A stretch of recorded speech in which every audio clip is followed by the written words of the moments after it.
Salutations.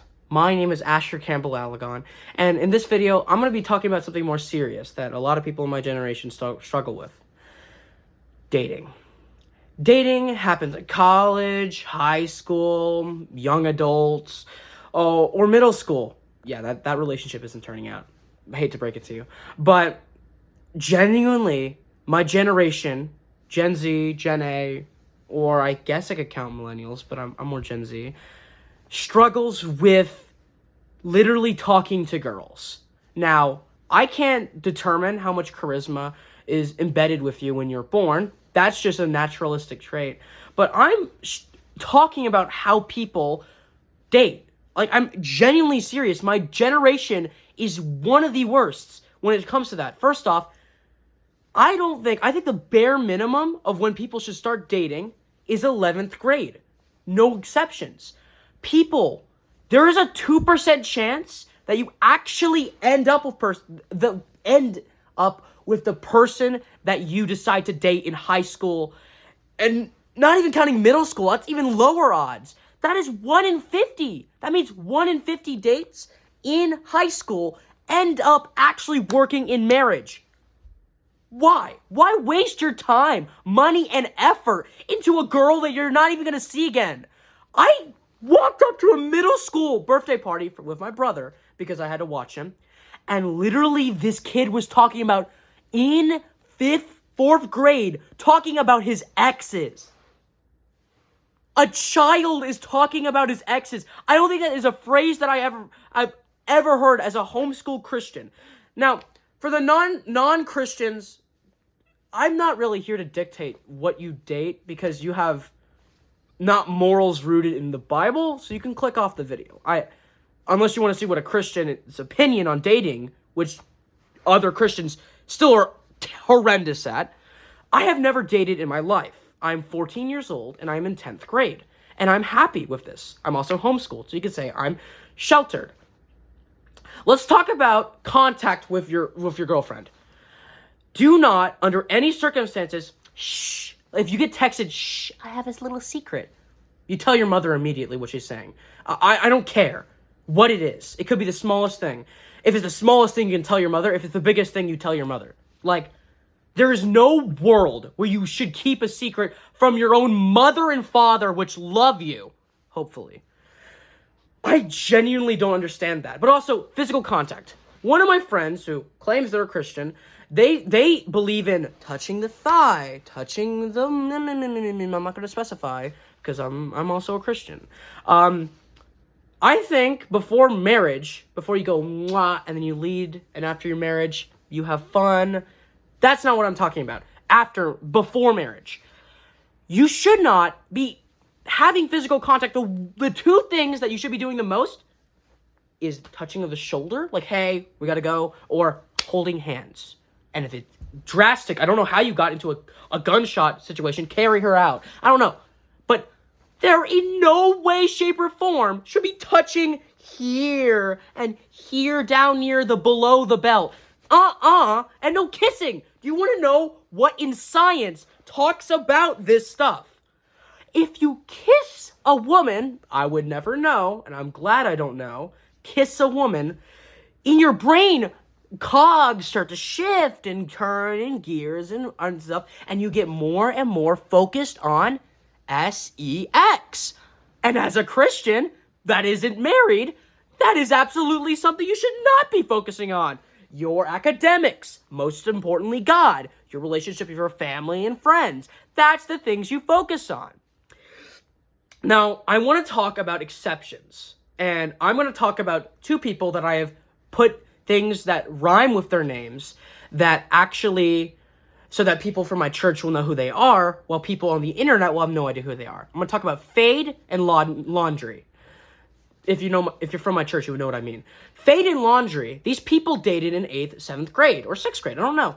But these people were already emotionally mature enough to date. They have not broken up, and they've been together for 5 years. I should have researched this. I probably should have called fade more. But they literally are meant for each other, and they are sticking through thick and thin, because what are their relationship built on? God. God. God. Your relationship will not stand if you found this girl because they're hot or because of any other thing. You build your relationship on God and then go up. Because the thing is, you want to know what happens when you build your relationship with God? It doesn't crumble apart. And oh, woe is me. The 5th girl I dated broke up. Oh my God. I want to have empathy for you. But if you choose the same mistake over and over, Einstein literally said that trying the same thing over and over again is what the definition of insanity is. Stop dating if it's not working. I'd say if you're a dateaholic, try twice. And after those 2 times of girls rejecting you, they break up with you, you broke up with them, how about you stop until you're emotionally mature enough? Let's talk about emotional maturity. Because I just want to say, people my age or ages above, from 14 to like 17, you guys are not emotionally mature enough to handle a flipping relationship with a woman or a man that is simple or complex for you. Men are like this. I want toast today. I think I'm gonna go order toast. Or like, let me try a restaurant example, which has been cliched to death, and I genuinely do not care. Hey guys, what do you want to eat? Men. KFC. KFC, we're good? All right. And then there's no debate on that. And we all get in the car, and we go to KFC, we eat KFC, we come home, play something. Play Mario Maker, I don't know what you guys play. I'm a Nintendo kid, by the way.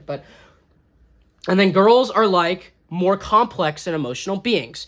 As men, we are normally suppressing our emotions because that's not what generally social structures do.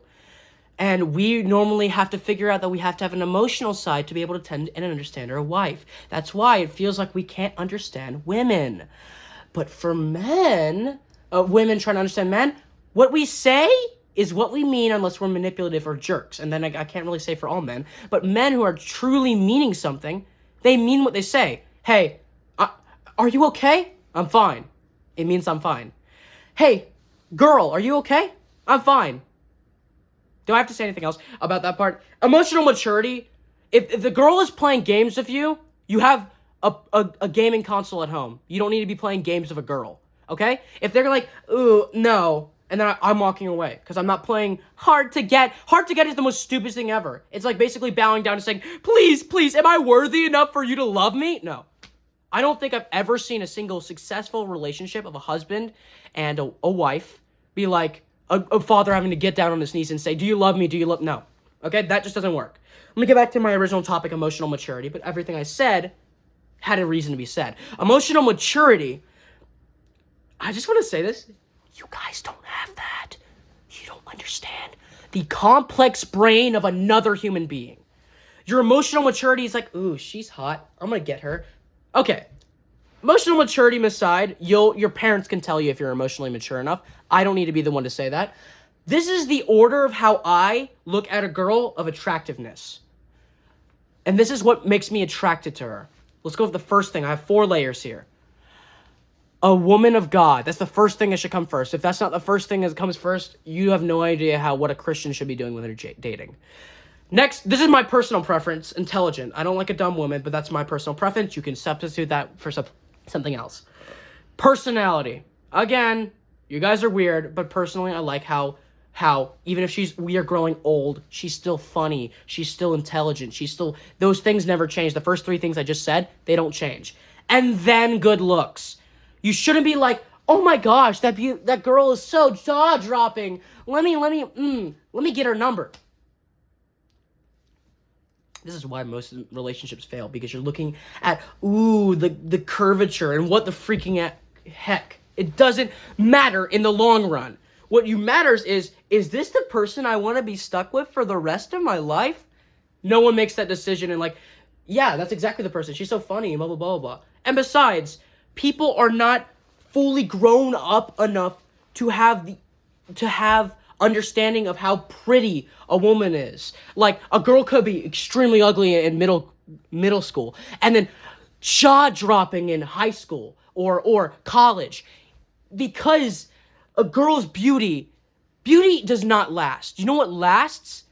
A woman who fears God and loves God. That is a woman I'm going to go, ooh, baby. I wish I had that kind of person. Because if you are basing it on how they look rather than what their favorite book of the Bible is, I'm sorry, that relationship's not going to last. I genuinely do not understand why my generation struggles with this dating habits, these dating problems, these dating everything. It's because they're basing it on things that do not matter, things that do not stay, things that don't matter. A woman's beauty is vain. Look for a woman who roots themselves in God, and that is when you truly find someone who you'll stick with for the rest of your life. I'm not meaning this for all girls, because there could be a girl rooted in God, but they don't just find you attractive. It happens. But I just don't think you guys need to be chasing after girls this young. In fact, I could argue 12th grade or college or after school, because you should be focusing on academics instead of that hot lady, okay? Please work in God better and read the Bible instead of reading her DMs. See ya.